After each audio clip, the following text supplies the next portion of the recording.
All right, ladies and or gentlemen, welcome in to this special edition of ME2002, your favorite class. All right, so obviously tomorrow you have your exam. Make sure you take a look and review your exam instructions if you haven't done that already.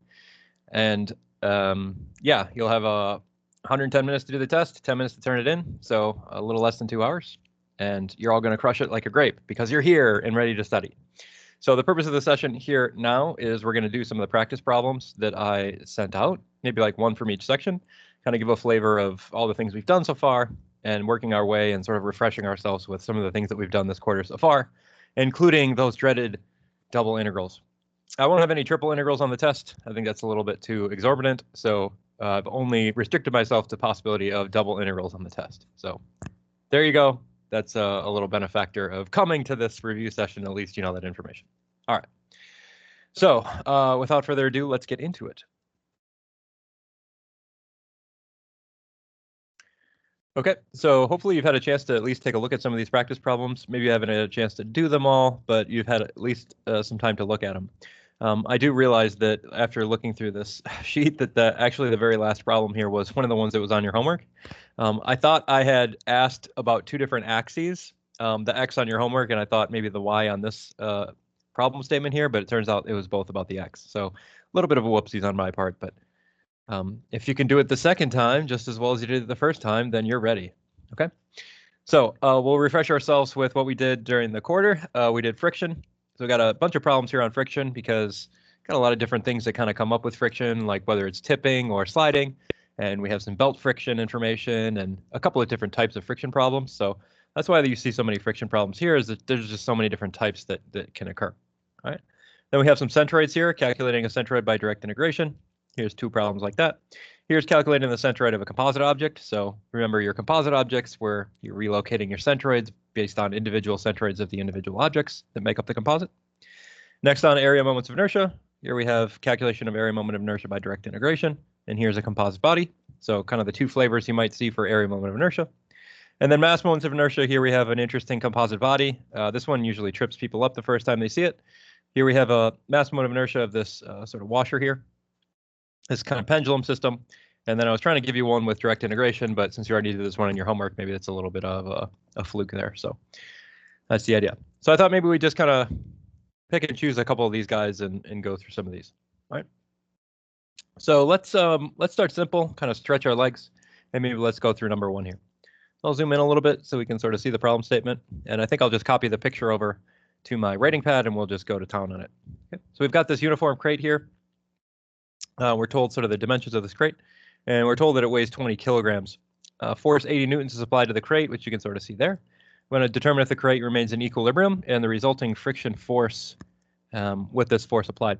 The static and coefficient kinetics coefficients of friction are 0.3 and 0.25. All right. Now, remember kind of how we might want to attack this, and generally how we want to attack all friction problems is you would assume that this guy is in equilibrium and determine what friction force would require for that equilibrium to hold. And then if the actual friction force that exists is less than or more than that, you know that you are or are not moving based on that information. So that's what we're going to do here. And let's go to town on that problem with that particular idea. I'm going to slide this over in just a second. Get the writing pad up here and we'll attack it. Okay, so review. And feel free to stay or go if you want. If you feel like this is not helpful for you, obviously don't waste your time here. I'm not going to be offended. Obviously, this is optional, so take or leave as much of this as you want, okay?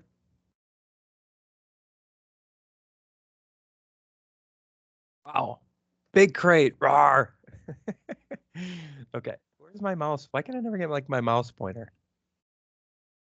All right, well. Okay, here we are with this big crate. I can't really change it. It's this big. Rawr. Okay.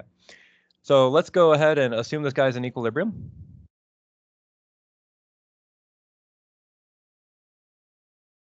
And then what is friction force? Okay.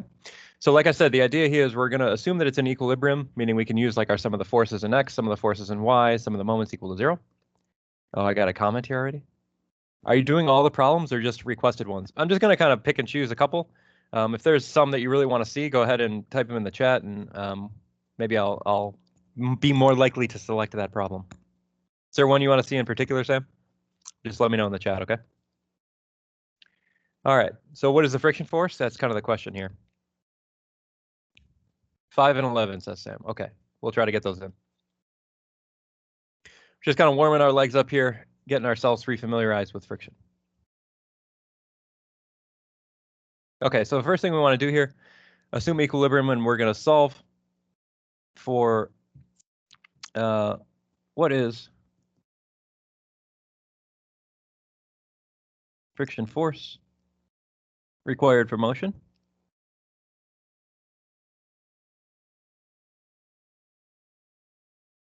And also, what friction force do we sort of currently have if it's static?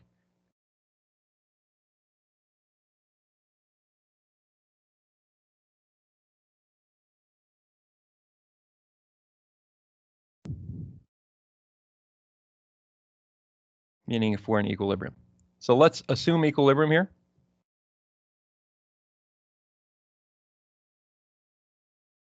All right, and we can draw a little free body diagram of this. Kind of move quickly here. Free body diagram is so 2001. Okay. All right, so we've got this crate. It's got a weight here. Let's do our forces with red arrows, W.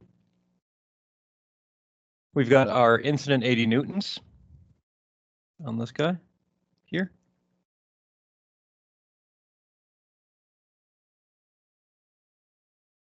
All right, and this is coming in at an angle of 30 degrees.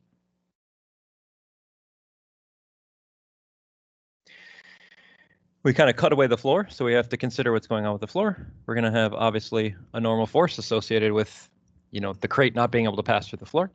And friction force is going to oppose motion. I think it's pretty obvious to see here that in this situation, the friction force is going to act to the left if we're trying to push this thing sort of to the right.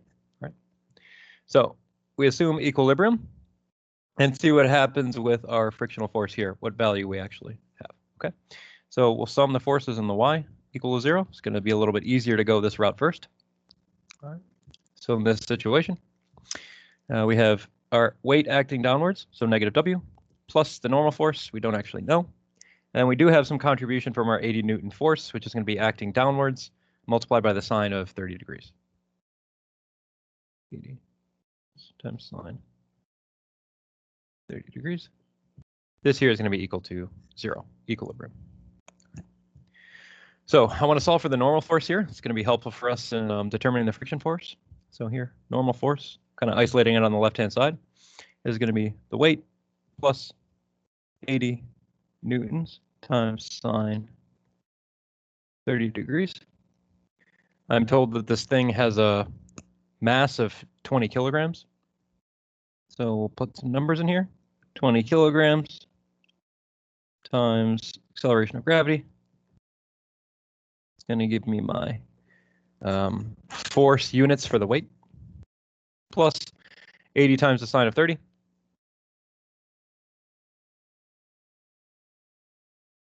Or if you work all this out, your normal force in this situation, 236.2 newtons.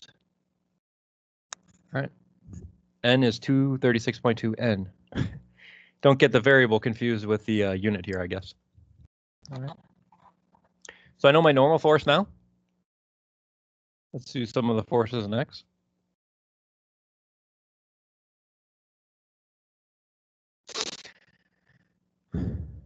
All right, so some of the forces in X, I have some component of my 80 Newton force in the cosine.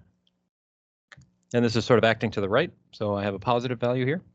And then my friction force, which is opposing this, is equal to 0. All right. So the idea here is, in order for this thing to be in equilibrium, we'd have to have a friction force, which is 69.3 newtons. So this is the friction force required to keep this in equilibrium.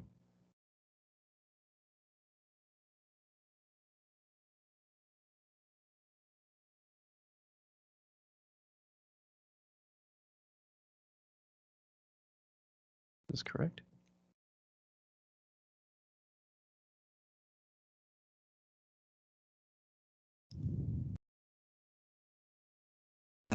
Okay.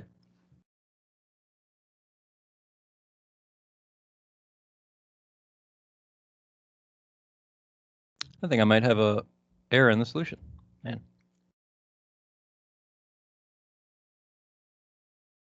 No, this is the current frictional force on the object. Oh yeah. It's been a long day.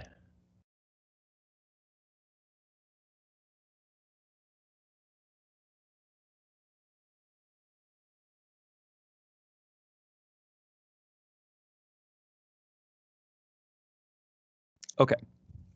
We have to check this against what friction force we would need to cause motion, right? So here, friction force required for motion.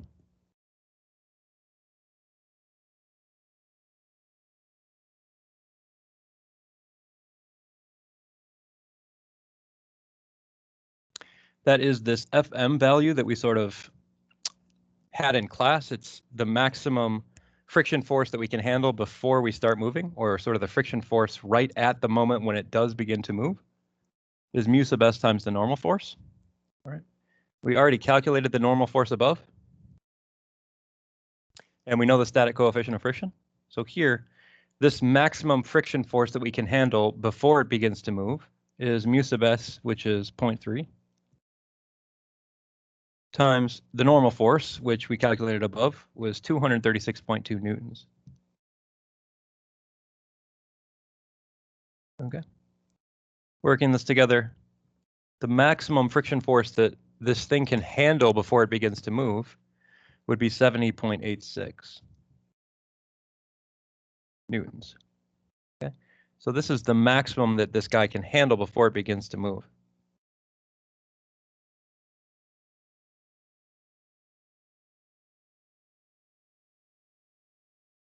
Okay.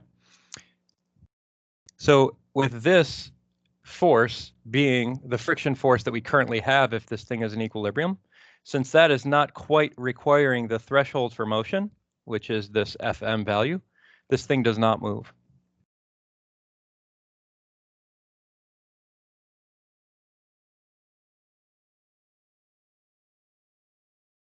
Okay. And that's because this friction force that we have, if we're sort of assuming in equilibrium, is less than this Fm, which would cause motion.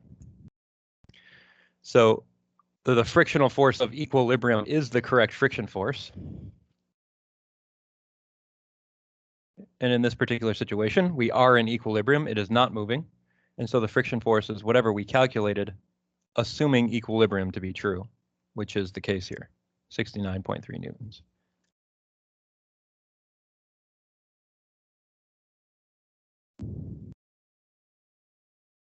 Okay, so that's number one. There you go. Little refresher. Okay, how are we doing on that one? Any questions there?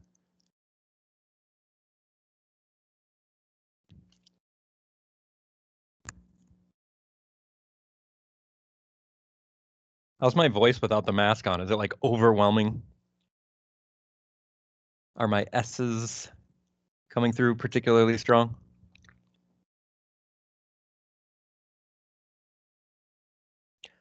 Okay, so that just kind of got our feet wet a little bit. Kind of want to look at this ladder problem. This ladder is a pretty classical example, so I think it's a good idea to maybe work through this ladder problem. Uniform 10 kilogram ladder rests against the smooth wall at B, so the frictionless surface here at B, and the ground at A. The static coefficient of friction here is 0.3 at point A. I want to determine what angle, theta, would be required for this thing to just begin slipping. All right, so again, we want to just assume equilibrium and sort of assume that we're right on the verge of tipping in this particular situation. Then calculate what theta would be required to just cause this thing to tip. And these ladder problems, you know, they're very common and they have a couple tricks to them, and we'll leverage one of those tricks here. It's another one that I've actually shown before in class, and we're going to leverage that same idea here. All right, so I'll copy this over. So here we have number 2.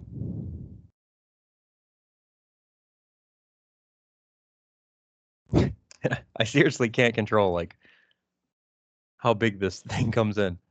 All right, well, there it is. All right, the mass of the ladder is 10 kilograms. The coefficient of friction static at point A is 0.3. And we're smooth at B, so no coefficient of friction at B. We want to find theta right at tip.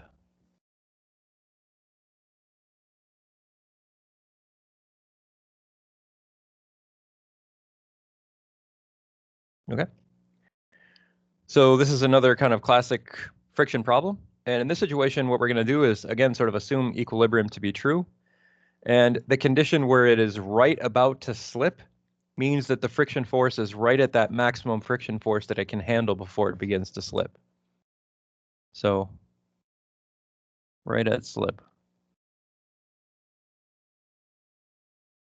We have this idea that the friction force is this maximum that we can handle before we slip, which is mu sub s times the normal force. All right, so we're going to keep that in mind and keep that in our back pocket as we sort of do the analysis for this particular problem. All right, so let's look at the solution here. Do a free body diagram.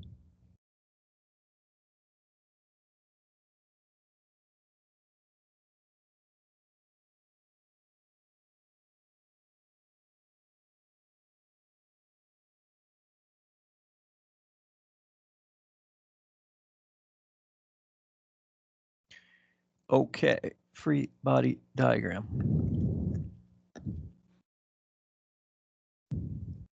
All right, so let's make our ladder here.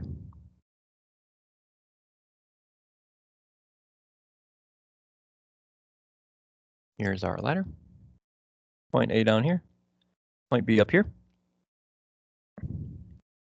The weight of my ladder is just going to act right in the center here. So I'll just put that right in here as our W. I'm going to have a normal force at point A, which is keeping this thing from moving through the floor. So let's just call this capital N. And we'll be specific that this is the normal force at A. And that's because at point B, we also have a normal force. Even though this is frictionless, it's still sort of resting against that wall. So we have to resist that ladder from moving into the wall. So I have a normal force here at point B. Let's call this NB. And at A, I am going to include friction here because this thing is tending to sort of slide outwards. So if this ladder is just about to sort of kick out in this direction, that means that the friction force is opposing that motion, which is here. Let's call this frictional force. All right. Last thing I'm just going to draw in here because it's important for the problem is this angle theta. Remember, this is sort of what we're after in this problem, is what angle are we required on this particular setup here so that this thing begins to slip. And just for clarity purposes, we know that this is also the angle theta up here. I'm not going to redraw it, but you know, by symmetry or whatever you want to say, we have some angle of theta up there as well. All right. So if we're going to assume equilibrium, we got a couple of things that we can do here. So some of the forces, y equals 0. It's one thing that we can do. So with that in mind, that will just give us that the normal force at A is equal to the weight of the ladder. So the normal force at A is the weight of the ladder. We're told that the weight of the ladder originally in the problem is 10 kilograms. So it's 10 kilograms times my acceleration of gravity.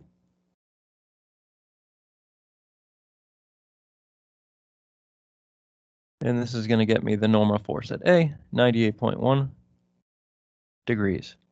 The temperature of my heart. No, I'm just kidding. 98.1 newtons. All right, useful information.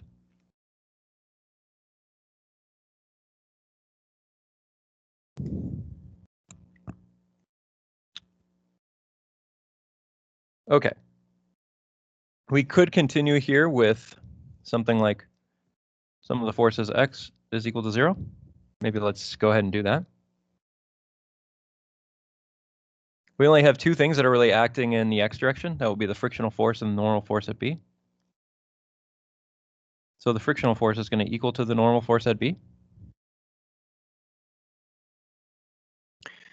Here, I'm going to assume, since we're just on the verge of slipping, that the frictional force is mu sub s times the normal force. So this frictional force, if we're just at slip, is just going to be mu sub s times the normal force at A equal to normal at B. So this frictional force here is governed by the normal force at A. That's why we write that this frictional force is mu sub s times the normal force at A. Right. So with this, you could calculate that the normal at B is mu sub s, given in the problem is 0.3, times the normal force at A, 98.1 newtons. Or you could get out of this that the normal force at B is just going to be 30% of that 98.1 is 29.4. Okay, so that's nice information to know. But we still haven't really solved our problem. We really still need to know or somehow incorporate this angle theta to help us on our way. Okay. The way that we're going to incorporate theta is we're going to need to use the sum of the moments equation.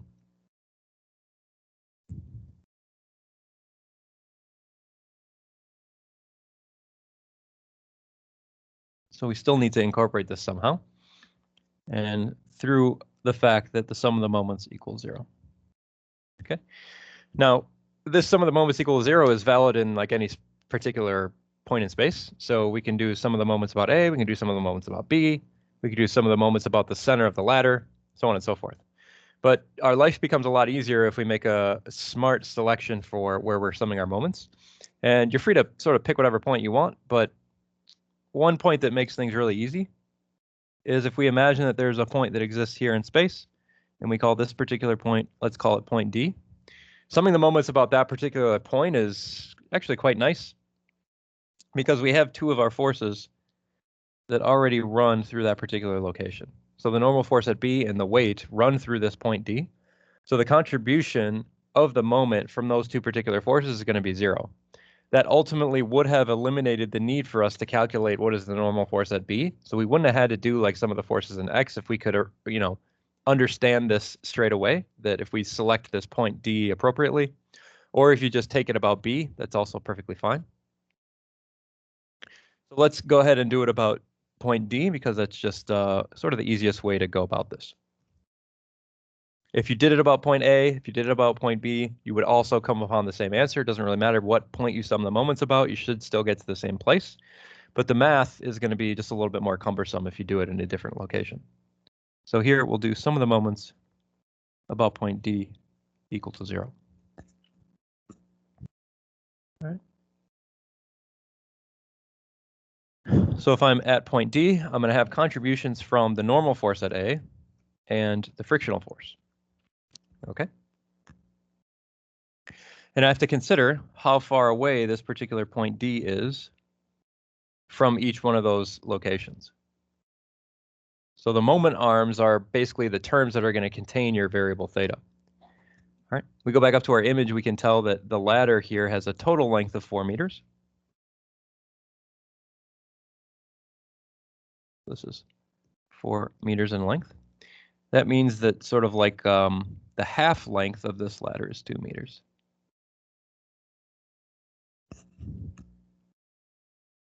Okay, and this is going to be useful for us when we're actually defining the distance from point D to the normal force at A, or from point D to the line of action of the frictional force.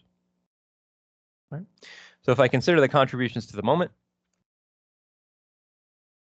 the contribution from this normal force at A is going to be something like this distance 2 times the cosine of the angle theta. It's going to be my moment arm multiplied by the normal force at A. If I think about the contribution of this particular normal force, stick my arm from D to point A, curl my fingers in the direction of the force, my thumb will point into the page. So I'll have a negative contribution to the moment from the normal force at A. So here we're going to have something like negative contribution from the normal force at A, multiplied by the distance to get to that point A from point D. That's 2 meters times the cosine of my angle theta. And this is where the angle theta is going to come in for solving this problem. I'm going to also have one additional piece that contributes. That is this frictional force here. Right. Identify that the distance to D from A in the vertical sense, which is my moment arm in this situation, is going to be something like 4 times the sine of theta. So my full expression here, thinking about the direction of the frictional force and what that's going to enact with the moment. My lovely fiance just brought me some pizza. She's the best. Is going to be here positive value, frictional force multiplied by 4 meters times the sine of this angle theta. All this equal to 0. Those are the only 2 things that contribute to the moment. All right. So we can go ahead and plug things in straight away here. We know everything. Our normal force at A, 98.1 newtons multiplied by 2 meters times cosine theta, plus my frictional force, again, right on the verge of slipping. It says mu sub s times the normal force. Mu sub s here, 0.3. The normal force, I've calculated 98.1. All this multiplied by my moment arm here, just 4 meters times sine of theta. All right. Can punch some stuff in our calculator here. Be negative 196.2 cosine theta plus all these coefficients here are going to get me 117.7 times sine theta equals 0. I divide through everything by cosine theta. You're going to end up with negative 196.2 plus 117.7 tangent theta equals 0. So finally, tangent of the angle theta, 196.2 over 117.7. Punch this in and you'll get a value of theta. The only value of theta that makes sense for this particular situation is going to be 59 degrees. All right. Remember, the tangent function does have 2 solutions on the domain 0 to 360. So if you punch this into your calculator, you would get something like 59 degrees and 59 plus 180 degrees if you have like sort of this multi-function calculator. So you would get 59 degrees and 239 degrees. But obviously in this situation, we have a very specific domain for the angle theta that makes sense. That's the domain 0 to 90 degrees. So we're going to pick theta is 59 degrees here. Okay, questions here? Wow, my face is like very bright. The light. It's washing me out. Okay, let's go to number 5 for Mr. Samuel.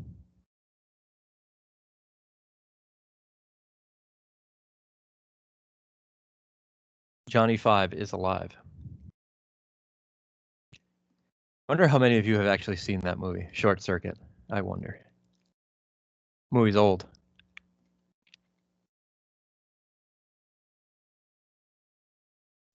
Okay, this one's a bit tricky. It's the belt friction problem. I think it's a good one to go through. It's the only belt friction problem on this review, but it was an important topic in our class, if you get my gist.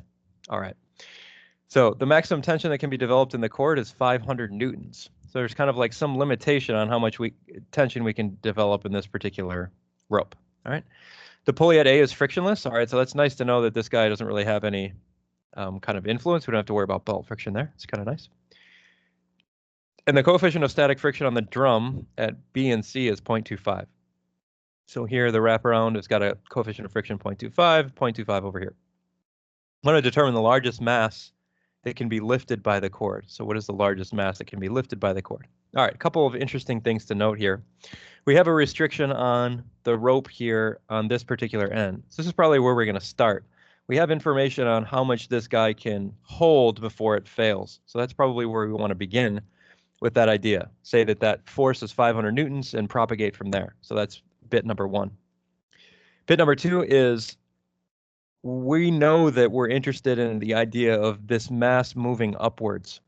And so what that means is that when we're considering the belt friction problems, which occur here at like point B and occur at like point C, we have to think about which force is T1 and which force is T2.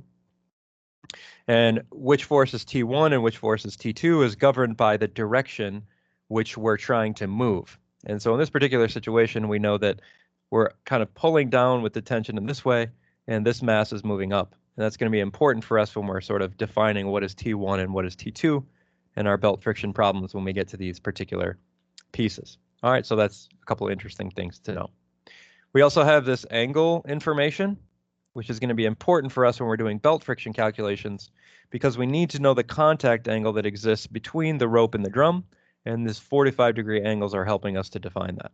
So a couple things that we can sort of pick out straight away from there. So let's get after this in the writing pad. Full screen. Oh, this one didn't take up the whole screen. Look at that. That's nice.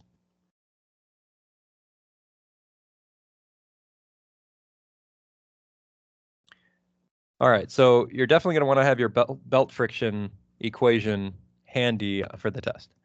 So we'll remind you what that is.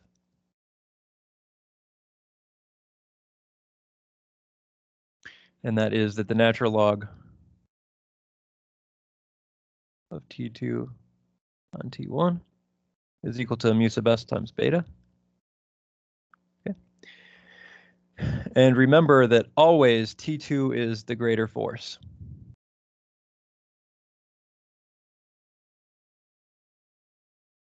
Okay. And motion will occur towards T2.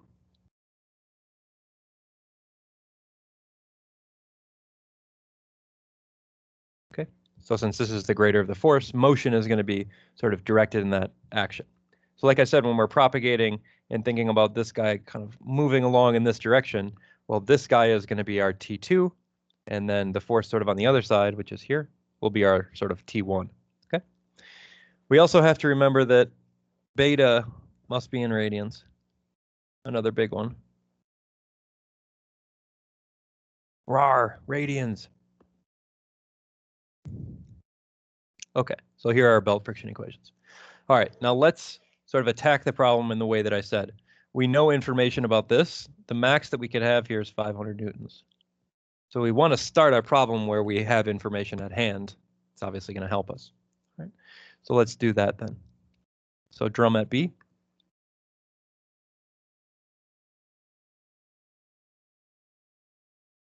All right. I've kind of got this situation going on here. Something that looks like this. And I've got the rope kind of coming off, and I know this is 500 newtons. That's the restriction I placed on my problem. And we've got a situation here where this is kind of coming off at this particular angle. And we're going to label this as T1 because we know we're trying to slip towards this 500 Newton force. So this is going to be my T2. I also know that this sort of makes an angle with the horizontal of 45 degrees. So that's important for me because that's going to help me define what is my contact angle here, which is this angle here, which is the angle beta, which obviously is going to be 135 degrees. Okay. So let's work through this then and see if we can solve for the tension in the rope kind of on the right-hand side of the drum at B. All right. So in this situation, we're going to use our belt friction equation. Natural log T2 on T1 is mu sub s times beta. So here we have natural log of T2 is 500 newtons. T1 is what I'm solving for. I'm kind of like propagating from rope to rope on either side of the belt. Equals mu sub s times beta. All right, mu sub s is given in the problem. It's 0.25. And beta is the contact angle that exists here. It's 135 degrees.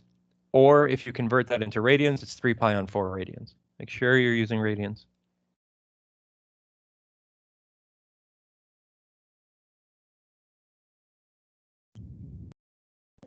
All right. So you just work through the math here. Take the exponential of both sides, move T1 to the other side, etc. You'll come up with a tension on sort of the other side of the rope here of 277.4.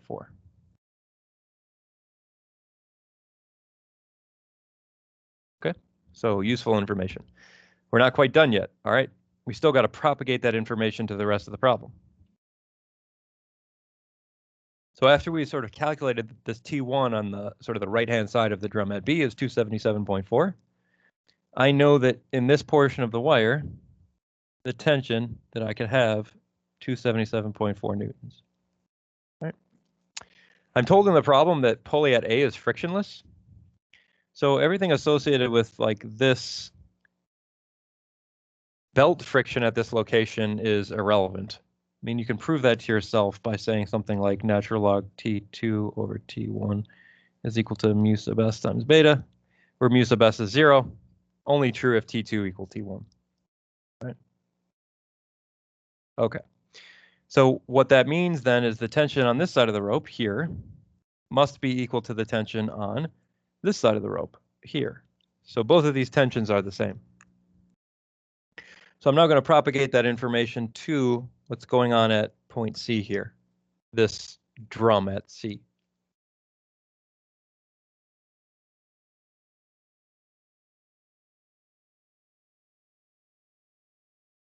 Okay. Very similar idea, except just slightly different roles for each of the forces. So again, here, this is our weight of our object. Let's just call this, I guess W for now is probably fine.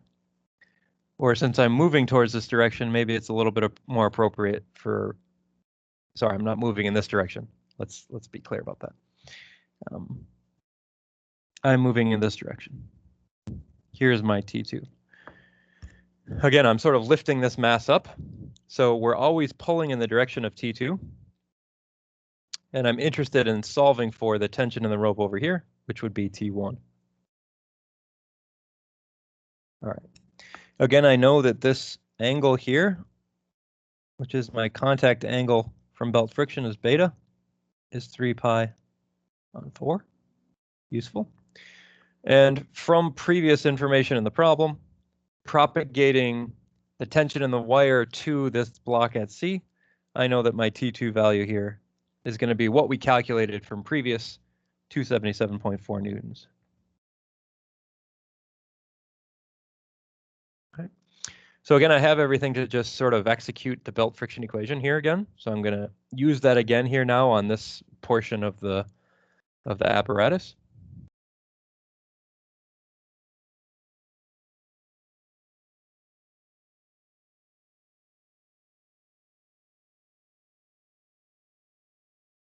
I'm told that the coefficient of friction on this drum is the same as the other. So here we have natural log of T2, which is 277.4 newtons divided by T1, is kind of what I'm after, equals mu sub s, 0.25 times beta, 3 pi on 4. All right. Work through all this, you can solve that the tension that we can maintain in this particular wire is 153.9 newtons. All right. Not quite done because I need to convert this into a mass, right? So max mass I can hold is, the mass is just whatever tension I can hold in this rope divided by the acceleration of gravity. So here this is 153.9 newtons divided by 9.81 meters per second squared. Or here I'm going to get a mass of no English units, so straight away kilograms, which is nice. 15.7 kilograms. How's that, Sam? Understand, rubber band?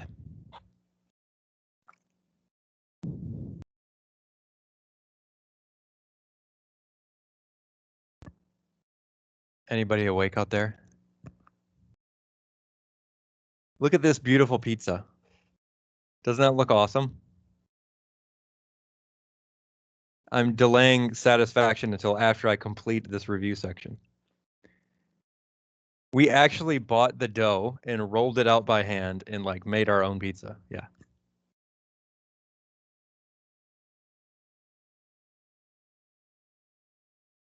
Maybe I'll make a Dr. Hart cooking show if this whole, engineering professor thing falls through.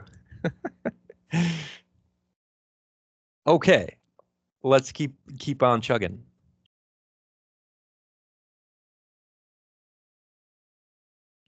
Okay, so moving on, we get to our centroid section. Couple of problems here. I don't know if there's anyone that anyone wants to see in particular. I think maybe we just do like one integration problem tonight, and maybe we'll do this one as the integration problem that we do in this review session. So maybe we'll stop. We won't do the direct integration for the centroids. Maybe we'll just do this composite problem for the centroids, unless anyone objects.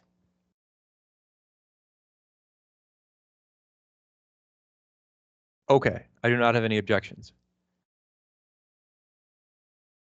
All right, so let's try this particular problem. We want to locate the centroid of this shaded object, which is like this composite body. So let's do that.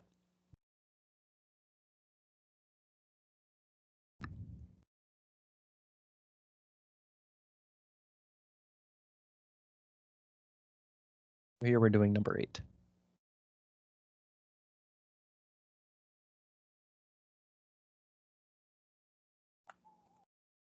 Whoa. Okay, I'm going to see if I can fix this. 1 second.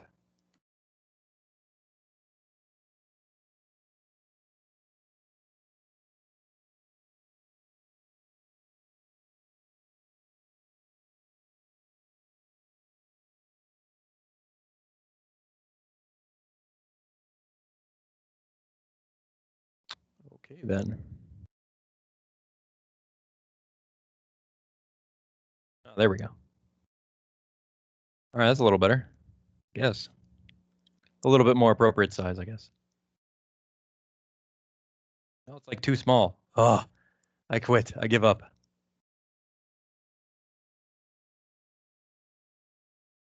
I can't win.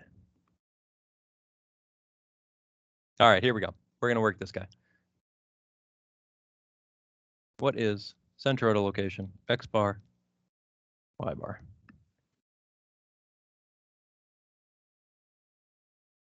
All right. So here we're going to leverage our ideas of composite bodies. And that is, what is the contribution of each one of these objects in the composite body?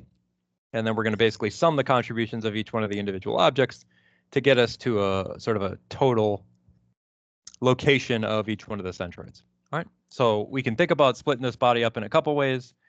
Maybe you like doing individual squares, that's fine. And then a triangle, that's one way that you could do it. I think probably the easiest way is to just assume that you have one large square here. That's sort of 12 by 12. And then you have this triangle here that we're going to subtract away.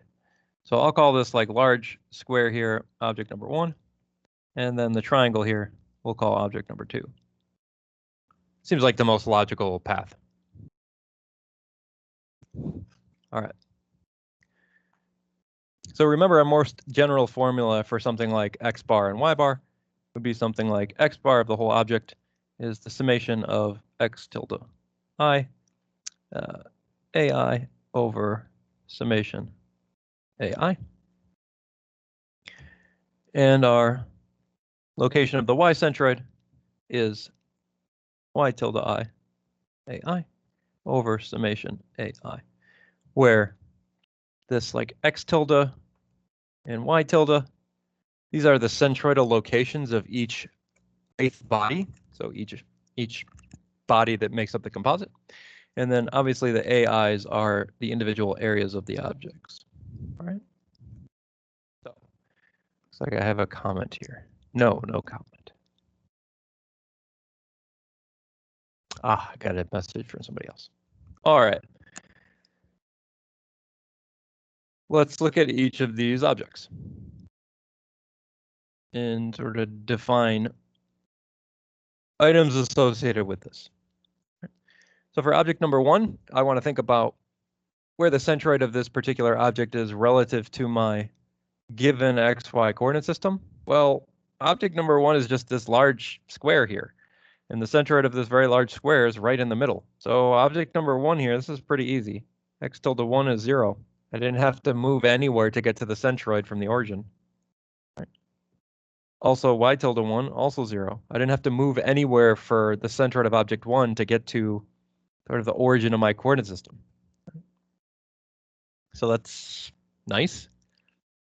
The only thing I have to really consider is the area of this object, which is 12 inches by 12 inches. And if you were good with your multiplication tables in like 4th grade or whatever it was, 12 squared, 144.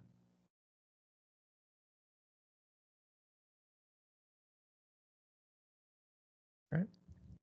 Now object 2. A little bit more difficulty associated with the triangle, but it's not horrible.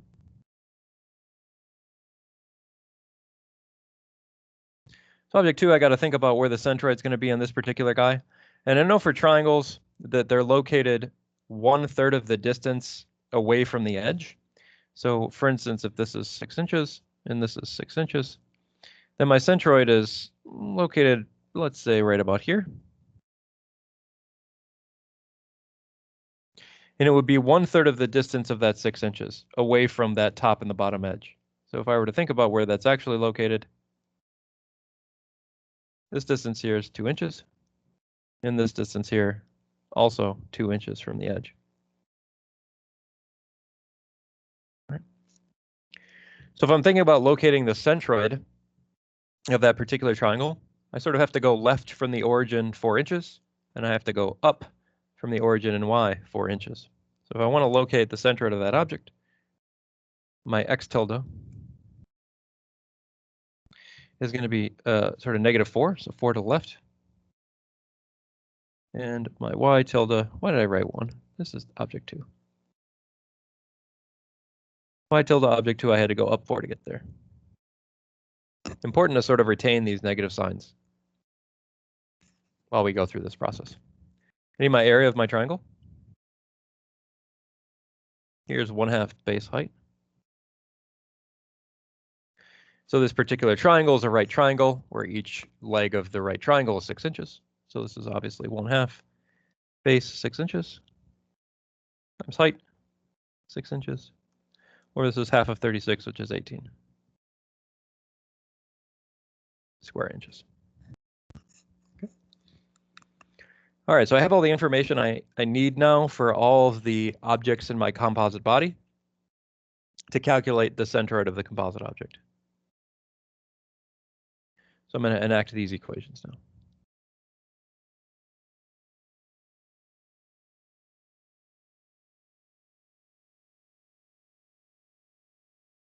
The summation of x tilde I, ai, divided by summation ai. So here for my first object, my x tilde 1 is 0. So I'm located at position 0. Times the area of the first object. Let's just put it in here for completion's sake. All right. Now we'll subtract the contribution from the second object. So minus the contribution from the second object. The centroid of object number 2 is located at -4 inches. And the area of object number 2 is 18 square inches. Okay, interesting, we're minus, subtracting a negative. This will push our centroid to the right, which if you think about subtracting material from the left, makes sense. All right, divided by my summation of area, 144 inches squared, plus 18 inches squared. Work the math here, you'll get 0.571 inches. All right. Positive value. The centroid moves right if you take away material from the left. Makes sense. Shouldn't it be minus 18 inches squared? All right. Continuing with this idea. Again, for y tilde for object number 1, it's at location 0. And the area of object 1, 144 inches squared. I'm going to subtract the contribution from the triangle, since the triangle is sort of a negative entry. Minus, I had to move up to get to that centroid 4 inches. And that triangle has an area of 18 inches squared. All this normalized by the total area. Plus. Okay. So here we'll end up with a negative value, negative 0.571 inches. All right, so in total, my centroid location would be at something like 0.571, comma, negative 0.571 inches. All right, and this would be my final answer. Looks like I have a question.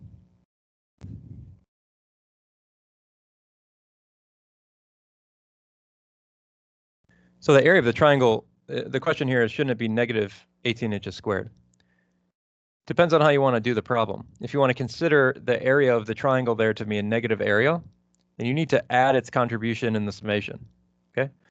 Otherwise, you can consider the area as a positive area and subtract its area from your summation. Either way you want to think about it or do it is fine.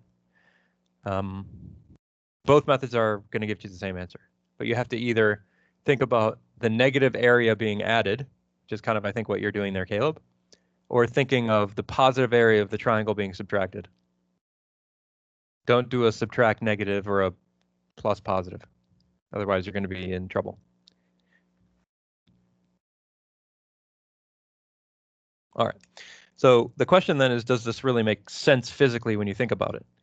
So our centroid got moved to the right slightly and down slightly from the center, or where the origin is located. Now, if I thought about this particular object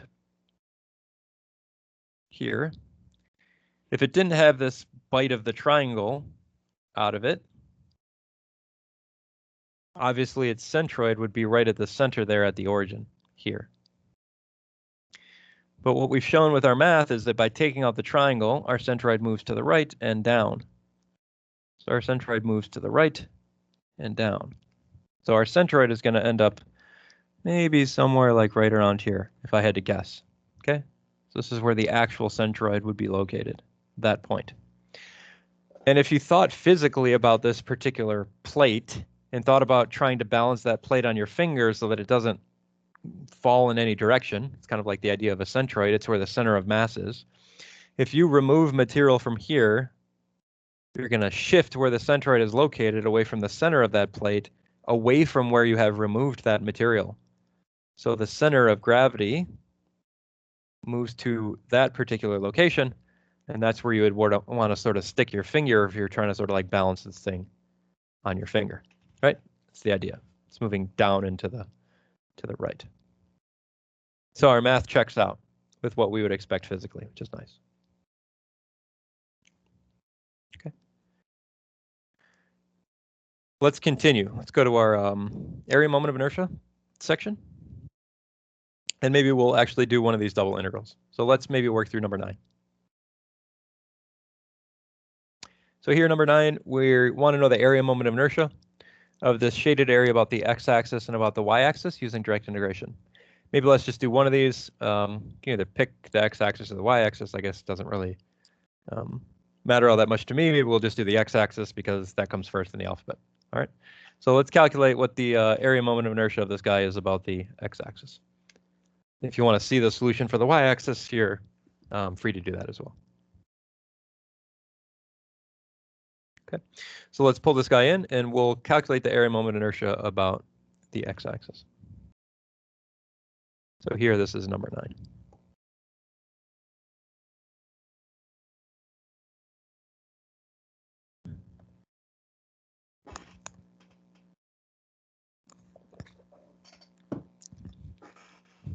All right, let's get the picture in here. Roll the dice to see if it cooperates. Yeah, good enough. All right, so here we are. We're going to find Ix.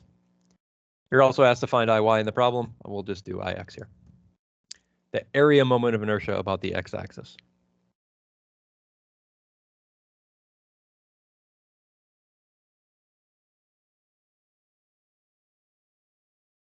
All right. Area moment of inertia will have something like units like meters to the fourth, length to the fourth. So if you're asked for area moment of inertia, you should know that you should have a length to the fourth at the end. If you're asked for mass moment of inertia, you should have something like a mass times a length squared at the end of your problem. All right. Remember our formula for area moment of inertia, we sort of had this one in class, is the integral on the area of y squared dA. This is my general formula for area moment of inertia about the x-axis, y squared dA. About the y-axis would be x squared dA. And remember, we're allowed to let our differential area be either dx dy or dy dx. Here. And since we already have the y in the interior portion of the integral, I like to set my dA as that variable first. So let's let dA equals dy dx. This is generally my preferred method to work these problems because I'll do my integration first with respect to y. I already have the y variable in there. That kind of makes my life easy. So if I thought about, this differential element that exists, I'm going to differentiate with respect to y first, meaning I'm going to sort of build my elements out this direction first and run into those boundaries first. And then I'll integrate over the x boundaries from 0 to 2 meters. All right, so that's what we're going to kind of do here. So let's do that. Let's build our integral. This is the double integral. Leave some space here to put in the limits. Y squared dA, which we're setting as dy dx. Okay. So as I'm building out my differential area here, this dA up here, I'm going to go in the y direction first with my integration. So I have to think about the bounds on y. So on the bottom end, I'm going from y equals x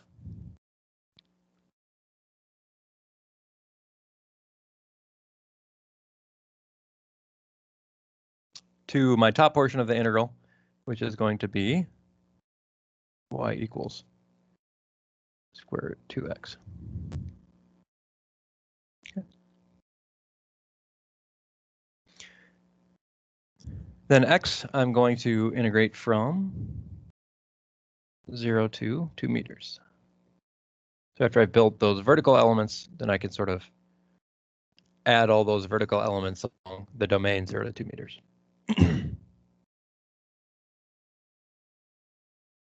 Okay.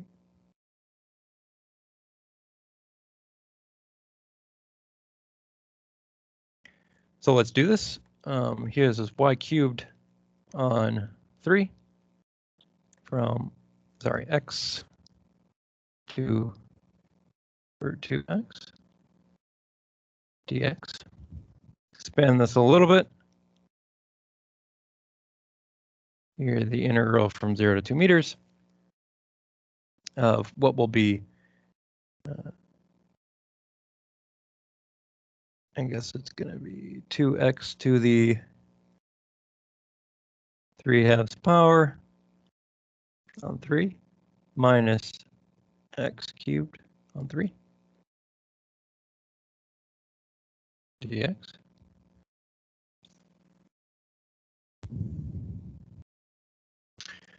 Okay, this got a bit tricky, but I think not impossible. This is different than how I've done it in the solution, so I'm kind of going there.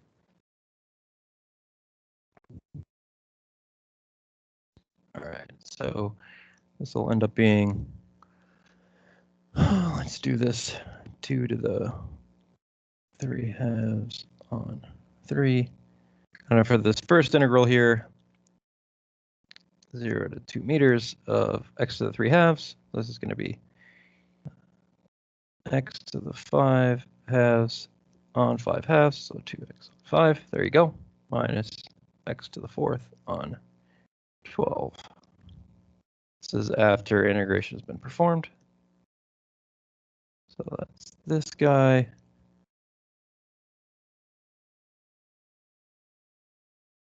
Evaluated between 0 and 2 minus this guy, which is x to the 4th on 12, evaluated between 0 and 2. There you go.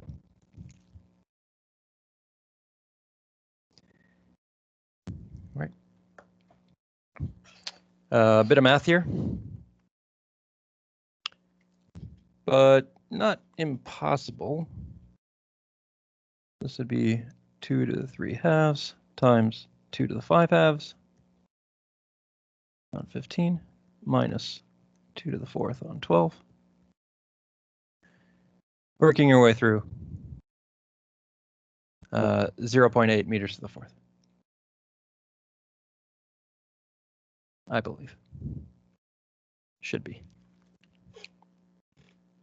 I've actually worked it the other direction in the solution, but here you can see it as well. So I guess it'd be 2 to the 4th on 15 minus 2 to the 4th on 12. Or should it be plus? Oh boy. Tough times.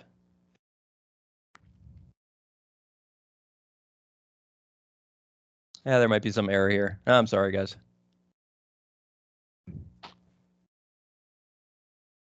I don't see it.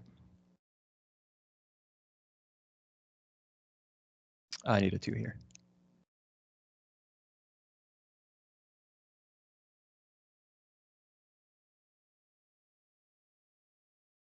There we go.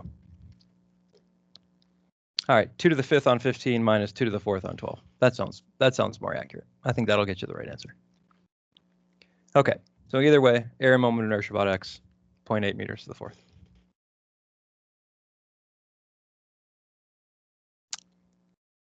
I want to get my calculator. Yeah, that fixes it.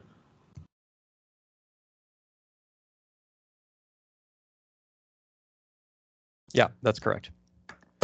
Okay, so this is all correct.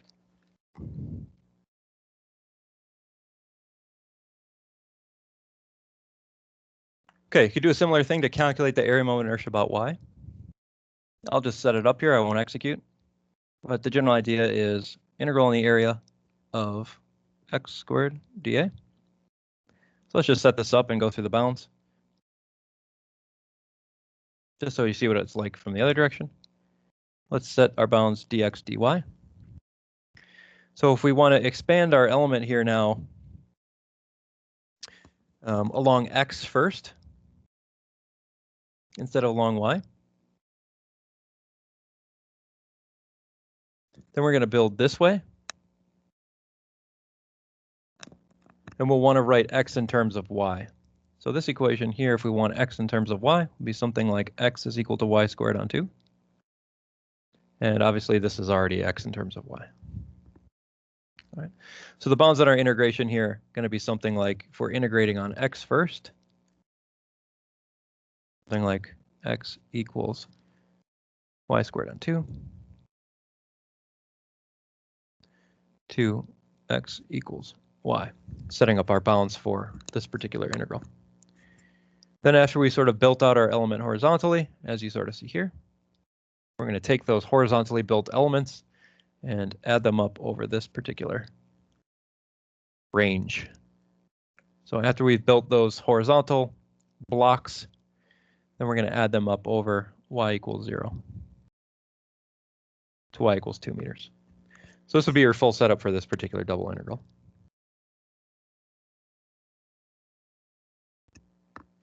I don't think you can hear us. What? I turned my volume up.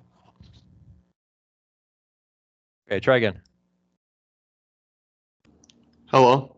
Yeah, okay, got it now. I got you, Mitch. Did someone have a question? I missed it.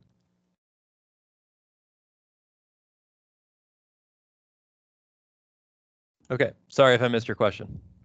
For some reason, the volume wasn't coming through. I have like this scroll bar on my microphone. I think that was kind of down a little bit, so I couldn't hear you, sorry.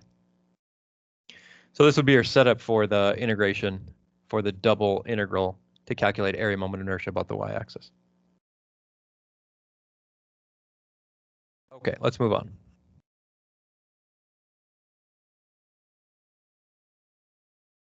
Let's, number 10 is your sort of composite area moment of inertia. We did the composite centroid, so maybe don't need to do that. Here's your composite area moment of inertia. Again, very similar strategy to what you see for the composite centroid problem. calculate the area moment of inertia of the individual objects about their own centroid, then relocate using parallel axis theorem. So Sam also wanted to see number 11. 11 is really tricky. Yeah, quite tricky. Let's talk about number 11. Here we have the mass moment of inertia of this thin washer about these particular axes. So what is the area moment of inertia or mass moment of inertia about each of these particular axes? This is just for a simple washer. And this is more difficult of a problem than it sort of appears on the front end. And a lot of people ask, why is it a plus sign instead of a minus sign? Well, that's because there's more complication here than originally meets the eye. Some people think that this is actually a typo with this plus sign. That is not correct. This plus sign is correct. So let's work our way through this and talk about what the stumble is with this particular problem, because it's a bit of a tricky one. I think I might have had this problem when I was actually like your age, and I actually think that I got it wrong. So yeah, there you go. Walk down memory lane for me for this. All right, we got this bad boy. Why are you over there? Stop that. What? I give up with this pasting nonsense. Let's try one more time.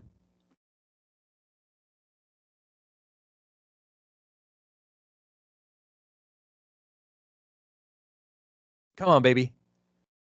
You can do it. Yes, there we are. Okay, so we got this particular washer here. And we want to know what is something like area moment of inertia about, let's say, the CC prime axis.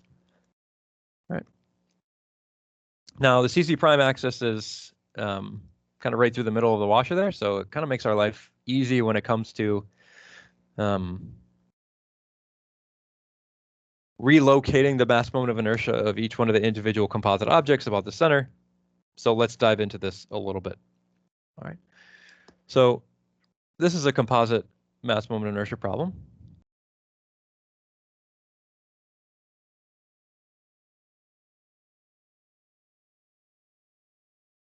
Okay. And I've got two sort of thin disks here.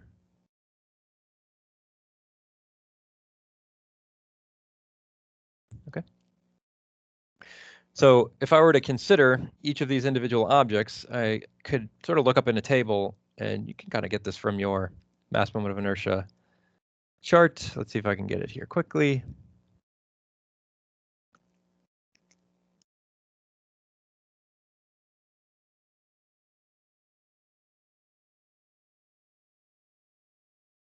This guy.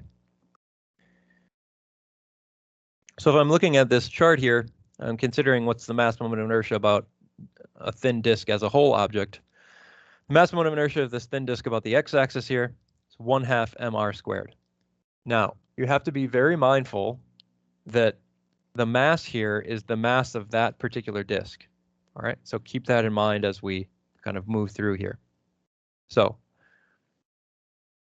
let's call this interior object, which is kind of like the whole, it's got sort of like the whole part of it is object 1. We'll call this guy here object 1. And then the exterior guy is going to be object 2. And that just goes with radius 1, radius 2, just sort of makes sense to call them 1 and 2 in that way. All right. So for object 1, the mass moment of inertia about CC prime, about sort of its own centroidal axis, which obviously is pretty straightforward, is 1/2 the mass of object 1 times the radius of object 1 squared. All right. Have to be very careful here when we're talking about what is the mass of object 1. Okay, so let's note, what is the mass of object 1? Well, the mass of the object is the density times the volume of that object. So that's the density times the volume of object 1. Here that's the density times the thickness of the piece. Let's just call it T for now, assuming continuous thickness throughout. Multiplied by the area of this circle, which is pi times the radius of object 2 squared.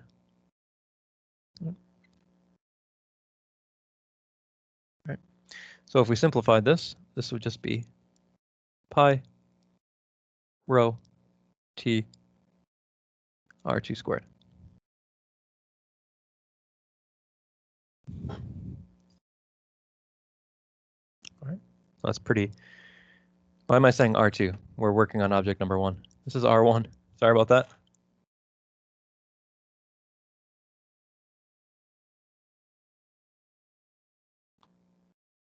Okay, so with that idea, then we can sort of plug that information in to my mass moment of inertia of object number 1. And the reason we do this is because we don't really know mass number 1. We sort of know it in terms of some of the material information. We know it in terms of radius number 1, right? And we'll see why this is important in just a second. So for object number 1 here, let's call this number 1, is 1/2 mass of object number 1, which is pi rho t r1 squared times the radius of object 1 squared, tacking that on the back end, or the mass moment of inertia of object number 1, written in terms of like the density of the object,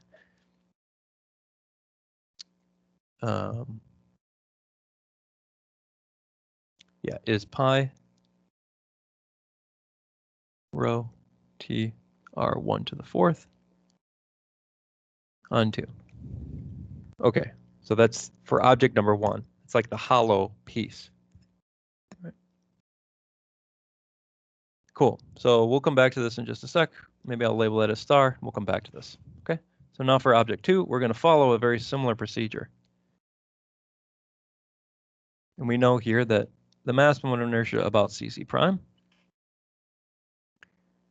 here is 1/2 mass of object number 2 times the radius of object number 2 squared. That's the mass moment of inertia of that thin disk about its own centroid. Right. Again, we're going to have a similar idea where we substitute that the mass is the density times the volume, where the density is rho, and the volume here is pi, sorry, let's do the thickness, times pi times radius number 2 squared. It's the volume of my object. So in this first, big set of parentheses, this is the total mass of the object, times R2 squared. So the point is, for object number 2, we're going to have a very similar looking equation. Pi rho t r2 to the 4th on 2.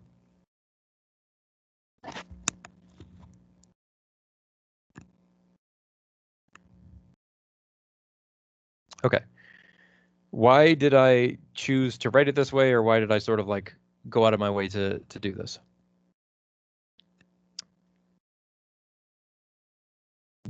Okay. Well, writing it this way, we can sort of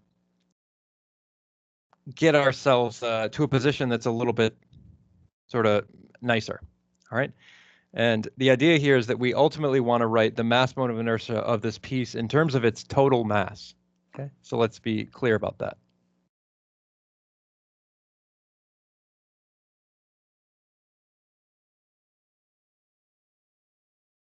Okay, we ultimately want to get our mass moment of inertia in terms of the total mass of the object. Okay, so the total mass of the object is something like m1 minus m2, right? So for us, this is just simply pi rho t. What happened? Okay, just blanked out for a second. Radius of object 2 squared minus radius of object 1 squared.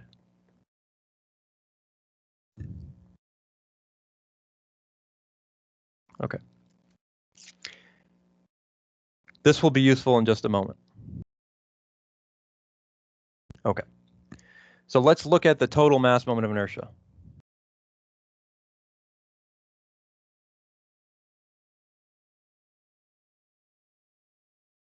about this CC prime? Well, it's going to be the contribution from object 1 and object 2.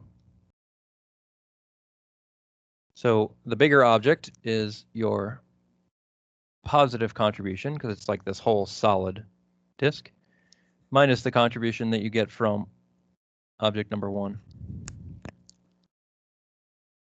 All right, so let's write this out fully. Object number 2 minus object number 1. Okay, so here we are with object number 2.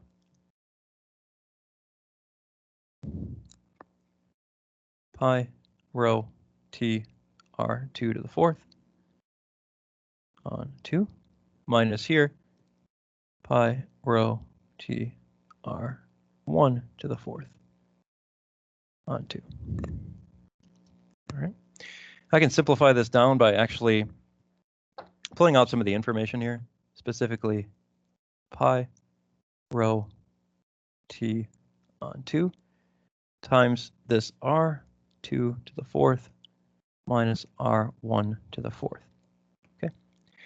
Anybody that's taken algebra, or some like advanced concepts in algebra, would recognize that this is a difference of squares, right? And we know that we can write this guy here as something like r2 squared minus r1 squared. Okay. And you should have learned with difference of squares that when you have something that looks like a squared minus b squared, that can be rewritten as a minus b times a plus b. So the idea here is we want to rewrite this term here using our difference of squares as r2 squared minus r1 squared multiplied by r2 squared plus r1 squared. Sorry about that sort of complication there. I'll rewrite it here a little bit more clearly.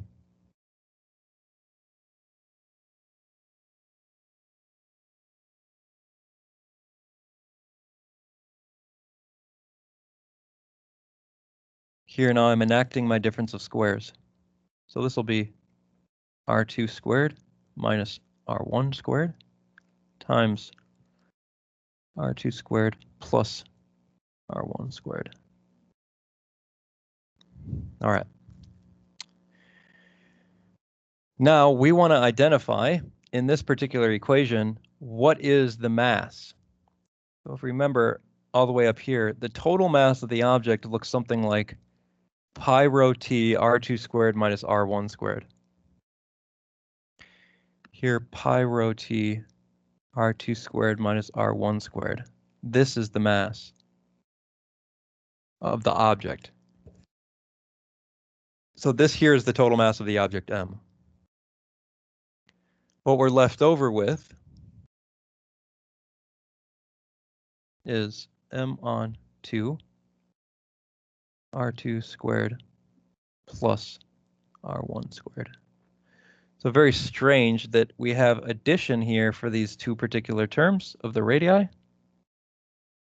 But understanding that it sort of comes from this strange, difference of squares term, you sort of reconcile with yourself where this plus sign is coming from.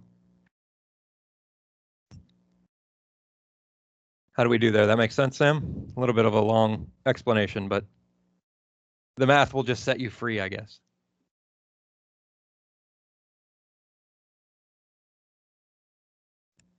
Oh, he's not even here anymore. Oh, that's too bad. Maybe he'll watch later. Oh, no, he is here. I'm still here. I see you. Okay, good. I'm still a little confused on that, but I'll just have to look it over a couple more times, I guess.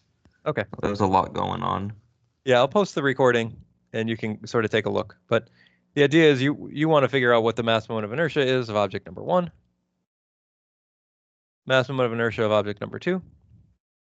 You ultimately want to write the thing in terms of its total mass. So here's an expression for the total mass of the object. And then after going through the contributions of each one of the individual pieces, you isolate the mass term, the total mass term, and you're left over with this sort of strange addition of the two radii.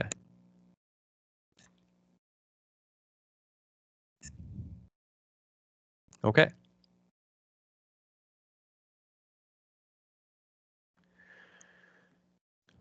So I think we'll kind of leave it there. I looked over problem number 3 from the homework yesterday, which is very similar to this problem number 12, and people really did quite well on that problem. So I think there was only 1 or 2 people that I saw really have any errors with problem number 3 on the homework, which really represents or is really similar to this problem number 12.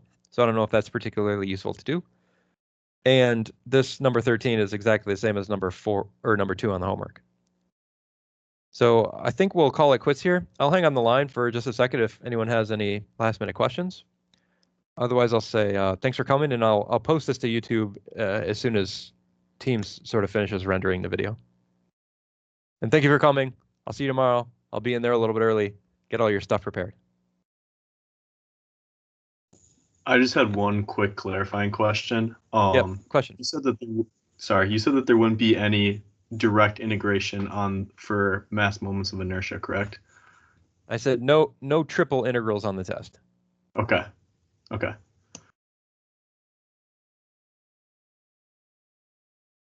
Other questions?